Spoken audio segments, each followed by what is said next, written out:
Que el mundo fue y será una porquería, ya lo sé.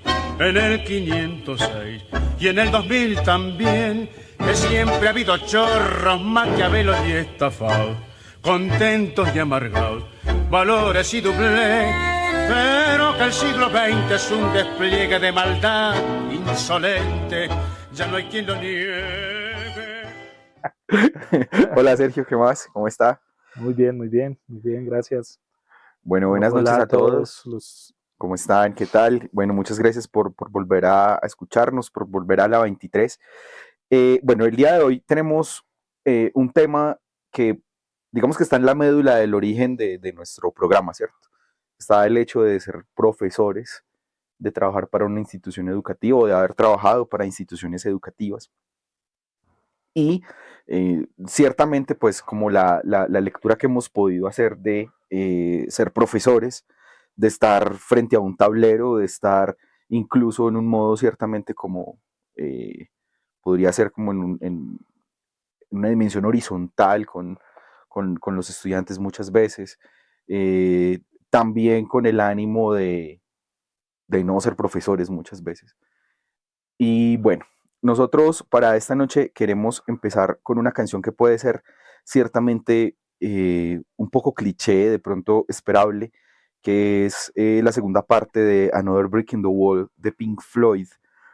Y esta canción la elegimos principalmente por la crítica que hay dentro de la canción frente al modelo educativo inglés de los años 70 y de los años 60, incluso un poco anteriores.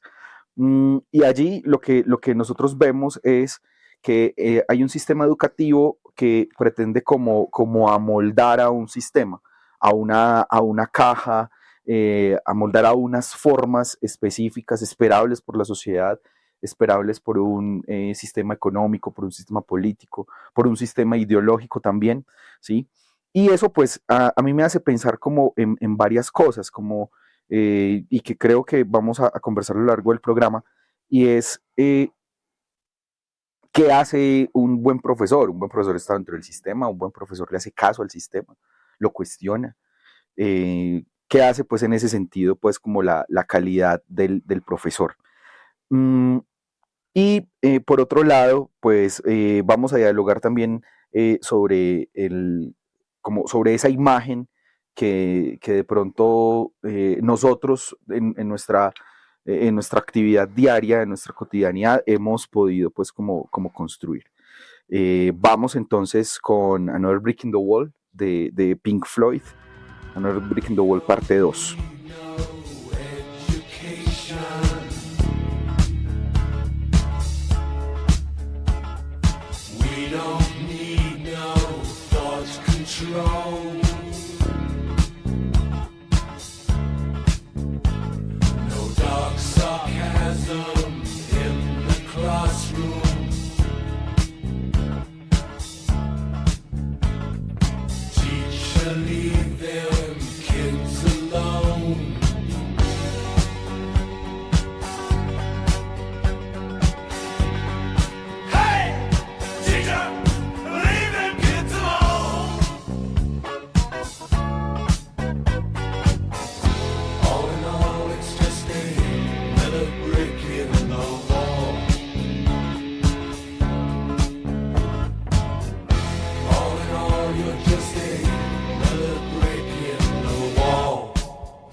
Bueno, eh, bueno, cuando uno habla cuando uno habla del profesor, pues pues normalmente uno ubica al profesor en la escuela, ¿no?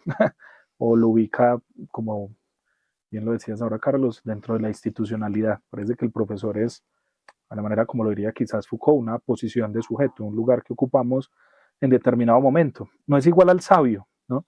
A veces confunden al profesor con el sabio griego o con el sabio de la Edad Media, ¿cierto? Con este hombre que tiene conocimientos, este ser humano que tiene conocimientos sobre la vida en términos generales, muy profundos y histriónicos casi, e instructivos, pero a su vez también de la vida cotidiana que resuelve cualquier conflicto, etcétera, etcétera. El profesor no es un sabio, yo pienso que a veces lo confunden con eso. El profesor cumple por eso como un tipo de posición de sujeto dentro de una institucionalidad. Los sabios normalmente no ocupaban eso, a no ser de que fueran sabios religiosos al estilo de Jesús o Siddhartha Gautama, ¿cierto? O Buda. Eh, y eso tiene que ver con el hecho de que el profesor es una cuestión muy, muy nueva, ¿sí? Muy contemporánea. Yo podría decir que, no sé, el profesor es algo muy moderno. Entonces, claro, el espacio del profesor fue inventado, o sea, fue diseñado, o ese tipo de posición de sujeto fue establecida para responder a unas necesidades institucionales y por ende a un conjunto de necesidades sociales. El profesor forma, ¿cierto? El profesor educa, ¿cierto? Al sujeto, a los individuos, para que se conviertan en X o determinado tipo de personas. Entonces, ¿qué responden favorablemente a la organización de la sociedad? Entonces, el profesor forma en valores, pero también el profesor enseña a leer o a escribir, porque si usted no sabe leer o escribir en esta sociedad moderna, pues casi que no podría hacer muchas cosas en términos jurídicos, en las redes sociales, bueno, cosas que ya hemos hablado en torno a la tecnología, etcétera, etcétera. Entonces el profesor se convierte en eso. Pero pues el profesor también tiene algo que es complejo a mí a veces siendo yo profesor, a veces como de captar y asir es esa pregunta por lo que vos dices del buen profesor, ¿cierto? Entonces, porque uno puede ser profesor, otra cosa es la calidad de profesor que uno sea. Yo antes de pensarlo de pronto en la categoría del bien o del mal, en esa dicotomía, yo lo pensaría como si uno es un profesor con bondad, ¿sí? Teniendo en cuenta que la bondad es como una exigencia ética que va más allá de la moral. Ese profesor que da más allá de lo que la institución le exige. Y yo pienso que ahí es donde puede uno pensarse al profesor de otra manera. Ahí hay una cuestión que yo creo que también como que está contenida dentro de esa imagen que usted está planteando, ¿cierto? Y es que hay como una especie de romantización de la figura del profesor, ¿sí? Pongamos, por ejemplo, el profesor como un héroe, ¿sí? Que de hecho durante la pandemia surgió como esa sigla, ¿sí? El profesor como hero, que es una sigla que quiere decir esperanza, hope, optimismo, optimism, me falta la P, positivismo y, ¿cuál era la otra? Se me olvidó. Eh, y resulta que esa configuración del héroe no solamente es un sujeto que es optimista, que es resiliente, que es un tipo que es positivo, sino que también como que reúne todas las virtudes esperables como de una sociedad, o se pretende como ver en él unas virtudes, ¿cierto? Porque es una figura pública, es una figura que está ahí frente a sus estudiantes y que, y creo que usted y yo lo hemos vivido, de alguna manera también ese ejercicio invade la vida privada y uno termina en un salón de clase trabajando con su propia experiencia, ¿cierto? Uno en clase habla de la película que vio el fin de semana, que fue a un lugar o bueno, Sí, de su vida para cotidiana. explicar cualquier cosa, ¿cierto? Eh, y entonces se empieza a configurar esa imagen del profesor como un sujeto del que se esperan unos determinados valores, ¿sí? Y no,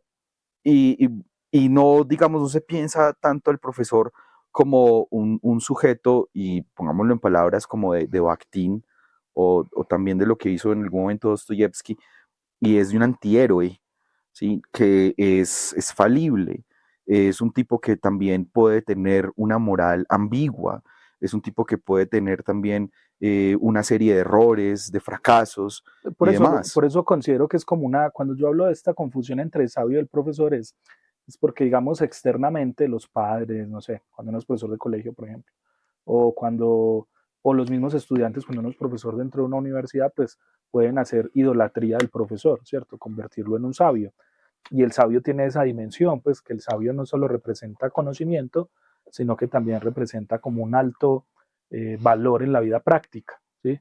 O sea, el sabio da ejemplo, el sabio enseña a través del ejemplo y da ejemplo y construye su conocimiento con el ejemplo y con el accionar y con la, digamos, consistencia de su comportamiento y de sus ideas.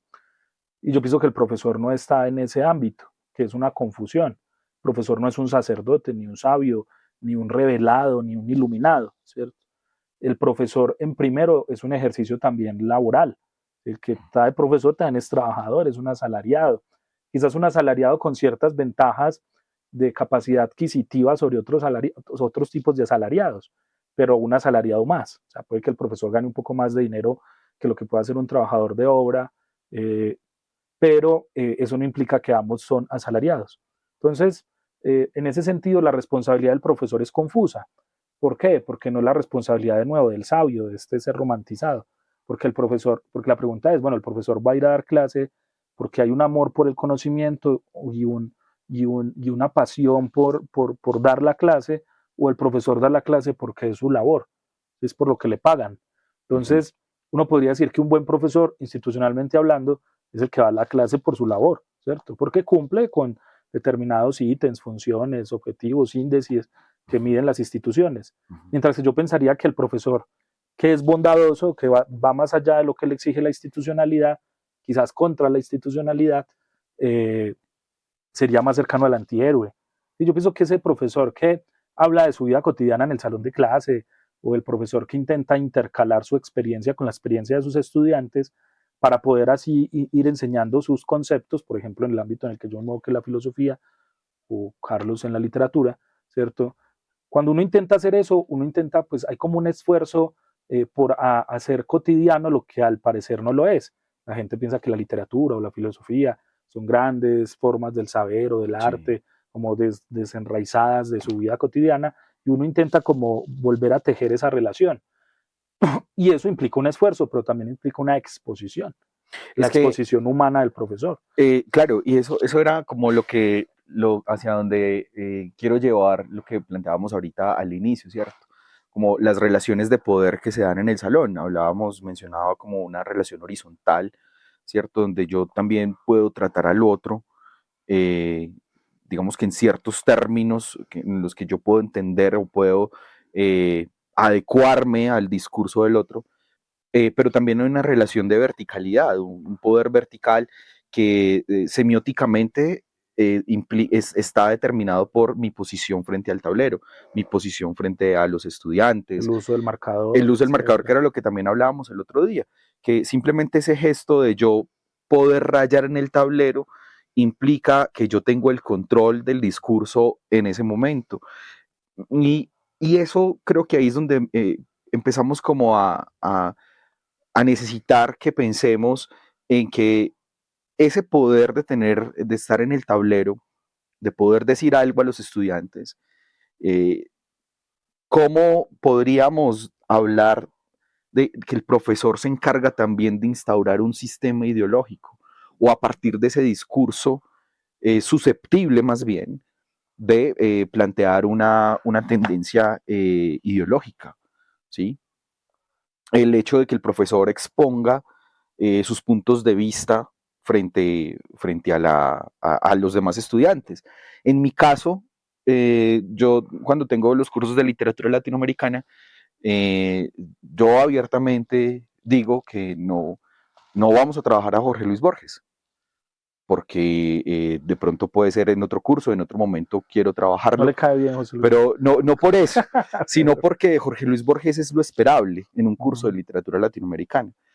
Yo prefiero mostrarles otros autores que de pronto están más al margen y que son de más fácil acceso. Y eso indirectamente está metiendo mi punto de vista frente a lo que yo pienso de la literatura latinoamericana. Pues yo pienso que, bueno, eso tiene que ver con lo que ya hemos hablado acá del concepto de ideología. Cuando, bueno, el profesor al mover, entonces, pues cumple una labor. Entonces, yo pienso que hay una decisión de parte del profesor, ¿cierto? Ahí hay una decisión de o reproducir el aparato institucional o intentar jugar en contra del aparato institucional. Ahora, reproducir o estar en contra del aparato institucional, cualquiera lo podría leer como ideológico, o sea, proideológico frente al aparato institucional o contraideológico frente al aparato institucional. Althusser en su texto sobre los estados, sobre el estado de los aparatos ideológicos del Estado, pues decía que la escuela mostraba en el fondo las contradicciones sociales, como lucha de clases. ¿Sí? Entonces, si uno acepta, digamos, la tesis de Althusser hasta cierto punto, uno podría decir, bueno, entonces, ¿cuál es la posición del profesor frente a la lucha de clases? ¿Cierto? Frente al hecho de que yo soy un obrero más. Entonces, ¿qué enseño? ¿Qué enseño yo siendo un obrero más? ¿Cierto? Entonces, pienso que cuando el profesor se reflexiona, que es como la reflexión de su praxis, cuando se reflexiona posicionado en el salón de clase, es cuando el profesor tiene que tomar ese tipo de decisiones.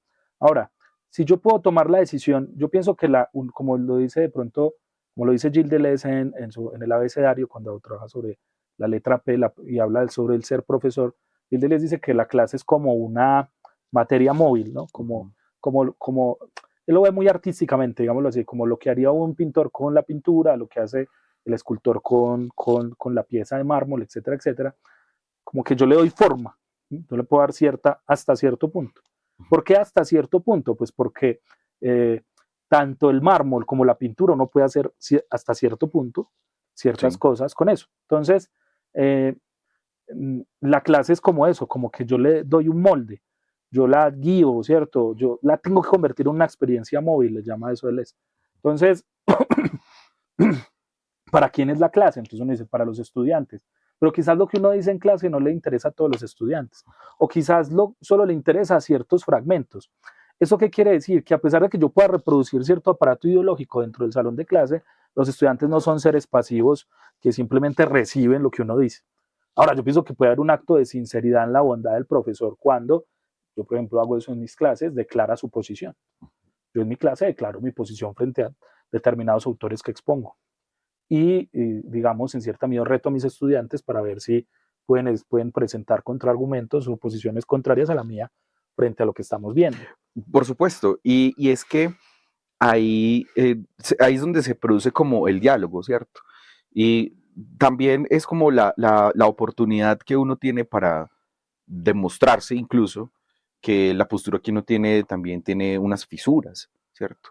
A mí me inquieta mucho cuando un estudiante plantea una cuestión sobre, no sé, un cuento que estemos leyendo o alguna cosa que de pronto yo no había pensado, ¿sí?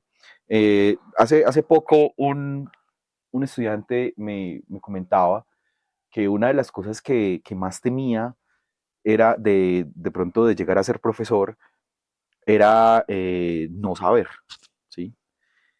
O no saber que le salieran con una pregunta y que él no tuviera el conocimiento sobre esa pregunta. Y pues bueno, en cierta medida es, pongámoslo entre comillas, como natural que haya ese miedo, ¿cierto?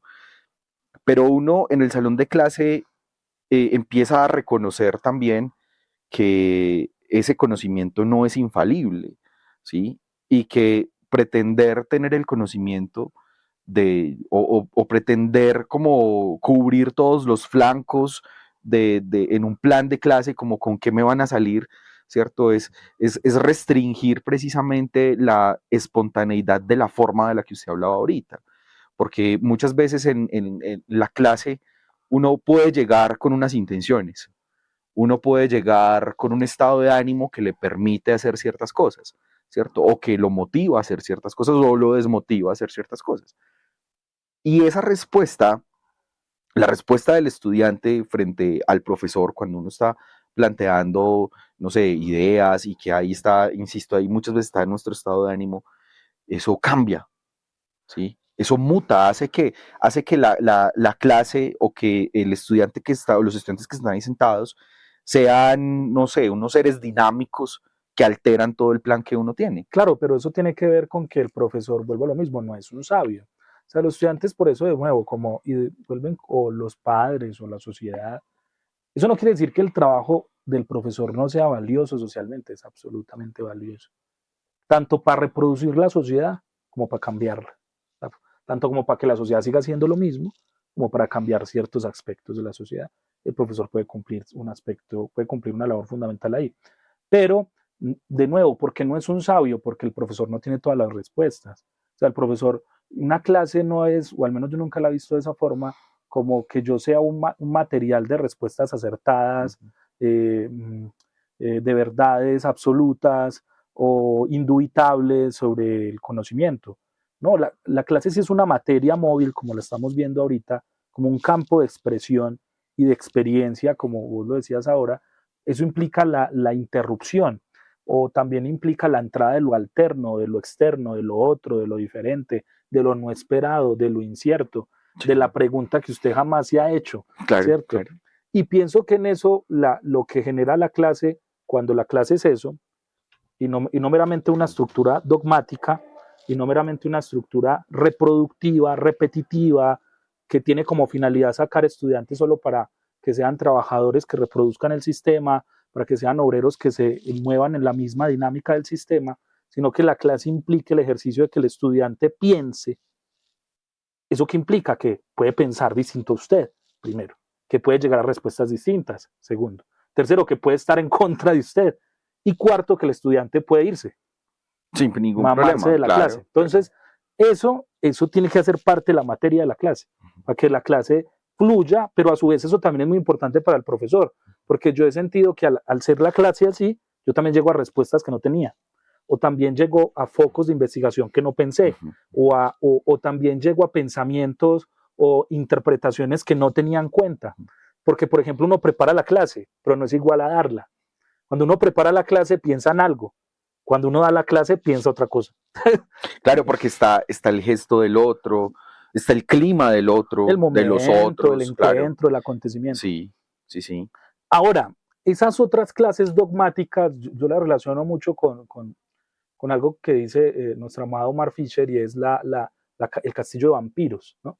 Los Sí, vampiros grises. los vampiros Sí. grises, ¿no? Porque él dice que para mí la institucionalidad ahoga este tipo de formas de la educación, este tipo de clases, como un proceso experimental, estético, creativo, móvil, a través de un conjunto de mecanismos que sirven para que eso no suceda, Ujú. ¿sí? Que sirven para agotar la posibilidad de que la clase sea un encuentro con el estudiante, donde el estudiante pueda pensar por sí mismo, donde el estudiante pueda estar en contra de uno, o donde el mismo profesor pueda generar ideas. O sea, la clase casi que se convierte, a mi modo, en una materia investigativa. Pero cuando está este castillo de los vampiros, como lo dice Fisher, ellos ¿qué hacen? Limitan las posibilidades de que esa clase suceda así. Entonces dicen, no, la clase no tiene rigor, o la clase no está siendo evaluada, o la clase no está midiendo los conocimientos, o la clase no alcanza los indicadores, o ciertas opiniones de la clase no deberían de darse porque son políticamente incorrectas o moralmente inadecuadas. Y también creo que eso es una metáfora, si no estoy mal, el utilizar o caracterizar como vampiros grises a los profesores, es una cuestión también como de establecer el código de idolatría, por decirlo de alguna manera, ¿cierto? Entonces, Nietzsche creo que era el que decía que unos decían que había que ir a lustrar las estrellas, era la cosa, ¿cierto? Y otros iban como a desinstalarlas o a quitarlas o a desarmarlas, a ver cómo estaban. Y muchas veces el profesor se convierte en eso. O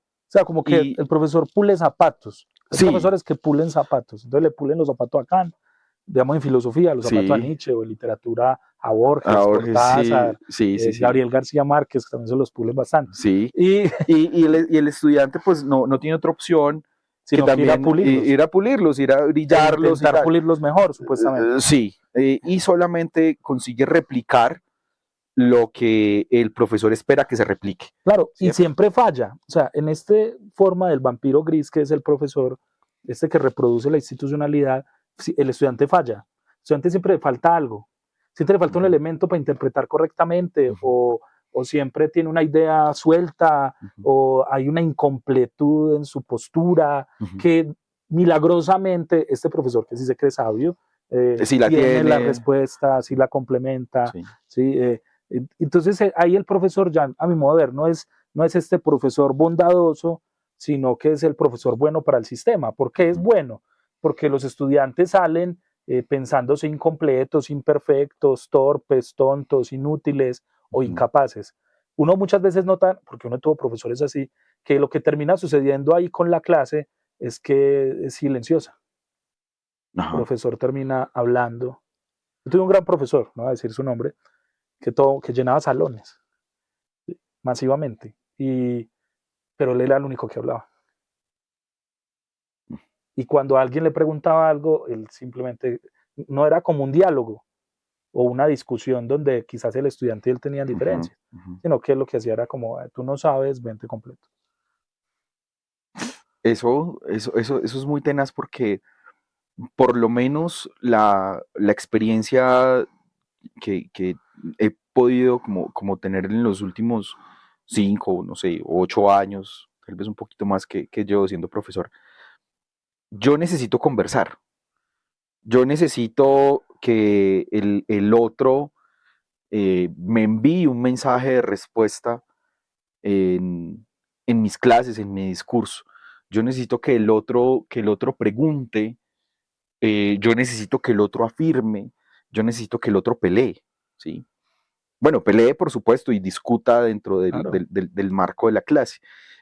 Sin embargo, también he notado que hay todavía como en el ambiente, como todavía ese fantasma del profesor tradicional, o que el estudiante espera el profesor tradicional que simplemente llega a su clase y se va, y hace 3 parciales en el semestre y se acabó, o hace exámenes a lo largo del periodo y se acabó. Una de las cuestiones que a mí me parece más triste, por ejemplo, del hecho de ser profesor de colegio, es que no necesariamente prima entregar un conocimiento, o más bien compartir un conocimiento, el que sea, matemáticas, química, religión, ética, o lo que sea, sino que lo que prima es el control sobre un comportamiento. ¿Sí? Entonces ahí es donde empieza que el profesor, cuando es director de grupo, entonces le toca decirle al niño o a la niña, no se pinte el pelo, no se perfore las orejas, como que usted se hizo un tatuaje. Ese es otro tipo ese de no es, gris, ese es otro. Claro. Es que yo pienso que está ese que es el sabio, está el que es como controlador, conductualista, que somete a sus estudiantes a X comportamientos. Y yo pienso que hay un tercero, una tercera forma dentro, siguiendo la metáfora de Fisher, y es el profesor anarco, o yo le llamaría como neoanarco. Neoanarco. Como que se ve mucho en las universidades públicas, donde todavía aparecen las privadas. Es el profesor que tiene una postura contraestatal, contrainstitucional, ¿cierto? Pero que le exige esa misma postura a sus estudiantes. Porque claro, o sea, yo puedo ser crítico del sistema, yo puedo ser crítico de las instituciones, pero cuando yo voy y le digo a mi estudiante que es que él también debe serlo, en los mismos términos en que yo lo soy, claro, porque o si no, entonces es un falso revolucionario, o es un falso militante, o es un falso pensador sujeto crítico, es decir, como que no alcanza el nivel excelso es de mi crítica. Un vampiro rojo, un vampiro, vampiro anarquista. Y esos también son peligrosos y se ven en la universidad, como que, no, entonces usted sí cita, si usted no me está hablando de Marx, sino que me habla de Foucault, entonces usted no es un verdadero revolucionario. O pasaría al contrario, si usted me habla más de Marx y en vez de hablarme de Foucault, entonces usted está olvidando todos los problemas del género o de la corporalidad, y entonces usted es un mal revolucionario, usted es un mal crítico, ¿cierto? Entonces, y esos también acosan a los profesores, o sea, profesores que quizás tenemos una postura crítica frente a la institucionalidad, la sociedad,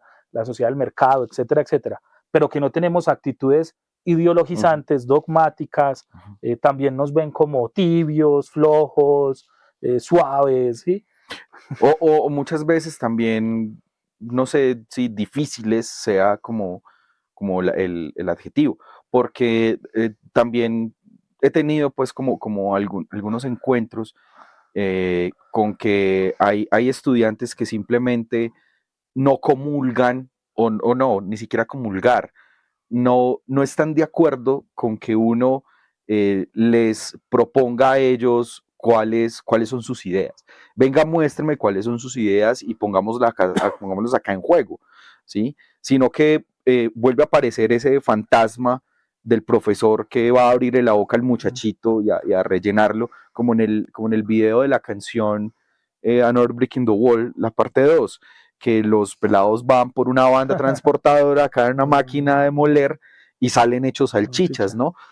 Salen en la uniformidad, ¿no? Recordemos que parte como del mensaje que hay en el uso de un uniforme es el control, ¿sí? Sobre esa apariencia toda igual, Sí, hay una disciplina, ¿cierto? Entonces, si usted no va el día con el uniforme que corresponde, pues lo van a regañar y tal, porque pues es una seña de que hay una alarma que está diciendo pilas que este se está saliendo del sistema y del engranaje, ¿no?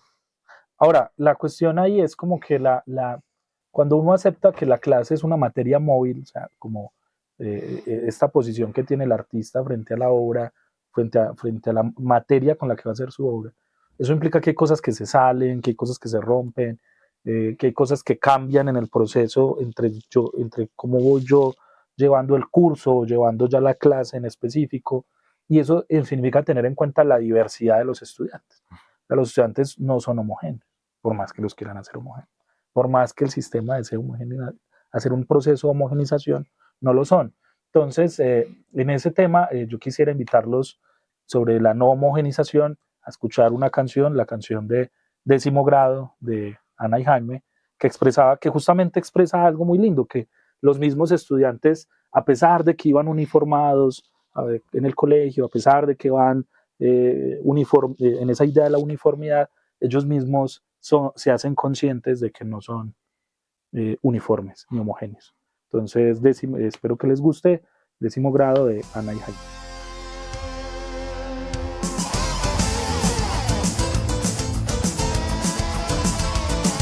En medio de la paz de la mañana llegarán algunas caras largas, otras de conformidad.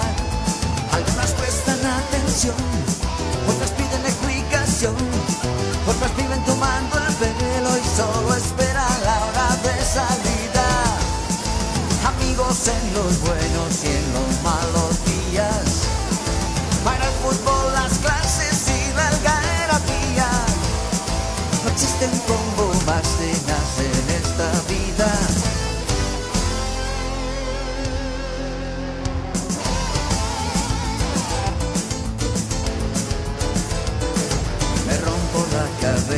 Cuando intento analizar, ya resuelvo ecuaciones como un físico nuclear, pero satina tu mirar, ya no lo puedo descifrar. ¿De qué me sirve tanto estudio si contigo yo repruebo siempre? Amigos en los buenos y en los malos ratos, amigos de los caros y de los baratos. No existe un combo más tenaz en estos lados.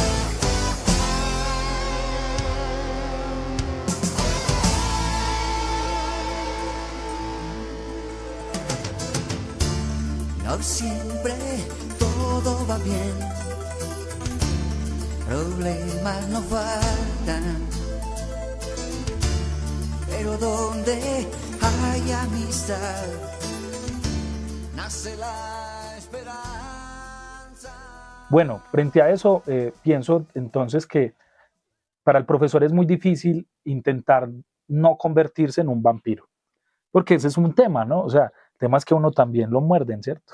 Uno también lo contagian, Sí, ciertos comportamientos, ciertas actitudes, ciertas prácticas que hacen que uno se pueda convertir en uno de estos tres vampiros, ¿no? El profesor sabio, el profesor del comportamiento de la disciplina o el profesor narco. A mí, por ejemplo, me marcó mi profesor de latín, que usted lo conoció, ¿no? El difunto Alejandro Restrepo. Sí. ¿Sí? Para mí él fue un vampiro que ciertamente pues me contagió de alguna manera su discurso, ¿cierto? Pero es algo que ciertamente pues yo disfruto, ¿no? Hay otros que por supuesto, cuando uno ya es consciente como de esa influencia, uno puede elegir qué toma, ¿sí? Pero yo creo que sí es importante tener en cuenta que el profesor es, pues en primer lugar, yo no considero que el profesor sea un héroe, o en ese sentido que es optimista, que es resiliente, esa clase de cosas, porque el profesor tiene unas condiciones personales, tiene unas condiciones, unas características incluso psicológicas que determinan su comportamiento y que no va a permanecer siempre con una esperanza o con un optimismo, o no siempre va a lograr una resiliencia como tal, sino que va a fluctuar en sus emociones. Y eso se va a reflejar muchas veces en su forma de dar clase, en su discurso habitual, en las ideas que plantea, ¿sí? Entonces yo creo que una de las conclusiones que quiero plantear es que el profesor no es ese sujeto, como usted lo decía, ya iluminado en valores, en conocimientos, sino que es un sujeto que simplemente cumple una labor, tal vez con algo de, claro, de bondad, con algo, si se quiere, de amor por eso. No tanto, yo creería que no es tanto el amor por enseñar, es más el amor por enseñar eso que sabe, eso que conoce. Yo lo ¿Sí? veo como el tema como de, yo pienso mis cursos, por ejemplo, yo diseño un curso, lo pienso como eso, como una investigación. O sea, yo intento investigar con mis estudiantes.